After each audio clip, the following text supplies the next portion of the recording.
મારું નામ ડોક્ટર સંગીતા છે. અમે જીસીએસ મેડિકલ કોલેજના રેસિડેન્ટ ડોક્ટર્સ, ઇન્ટર્ન્સ અને એમબીબીએસ સ્ટુડન્ટ્સ આજે અહીંયા હડતાલ પર બેસ્યા છે. એ અમે જે આરજીકર મેડિકલ કોલેજ કલકત્તામાં જે રેપ અને મર્ડરનો કેસ થયો છે સેકન્ડ યર રેસિડેન્ટ ઉપર, એનો અમે વિરોધ કરીએ છીએ. હું એમ દેશની જનતાને પૂછવા માંગુ છું અને ગવર્મેન્ટને પૂછવા માંગુ છું કે જો આ ડોક્ટરો 36, 48 કલાક ડ્યુટી કરે છે અને એની પાસે સેફટી નથી અને એના સાથે જો આવું દુષ્કર્મ થાય છે તો એના માટે જવાબદાર કોણ છે? સરકારે શું પગલાં લીધા અત્યાર સુધી? આજે 7-8 દિવસ થઈ ગયા છે પણ સરકારે કઈ પગલાં લીધા નથી. કે જે સીબીઆઈ કરે છે, જાંચ કરે છે, કલકત્તા પોલીસ જાંચ કરે છે, પણ શું કર્યું?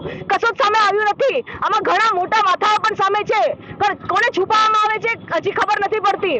પણ આને ન્યાય મળવો જોઈએ અને વુમેન સેફટી માટે સરકારને કડક પગલાઓ લેવા જોઈએ. કોઈ નિર્ભયા કેસ થયો આજે એને 12 વર્ષ થયા, પણ આપણી સરકારે શું કર્યું? બસ ખાલી કેન્ડલ માર્ચ કરીને લોકોએ આવું કર્યું, 5-10-6 દિવસ રાડો પાડી અને ભૂલી ગયા.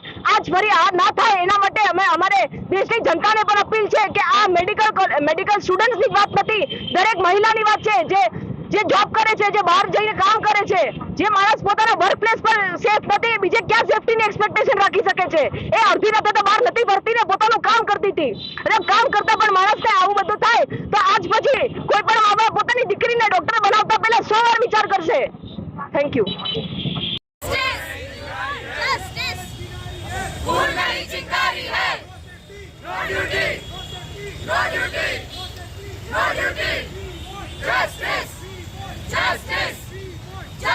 બલાત્કારીઓને હત્યારાઓને ફાંસી દો, ફાંસી દો. બલાત્કારીઓને હત્યારાઓને ફાંસી દો, ફાંસી દો. We want justice. We want justice. We want justice. બલાત્કારીઓને હત્યારાઓને ફાંસી દો, ફાંસી દો. બલાત્કારીઓને હત્યારાઓને ફાંસી દો. નારી પર અત્યાચાર નહીં કરેંગે સરકાર. નારી પર અત્યાચાર.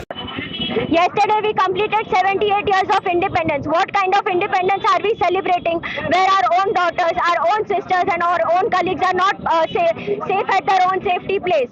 What kind of independence are we talking about?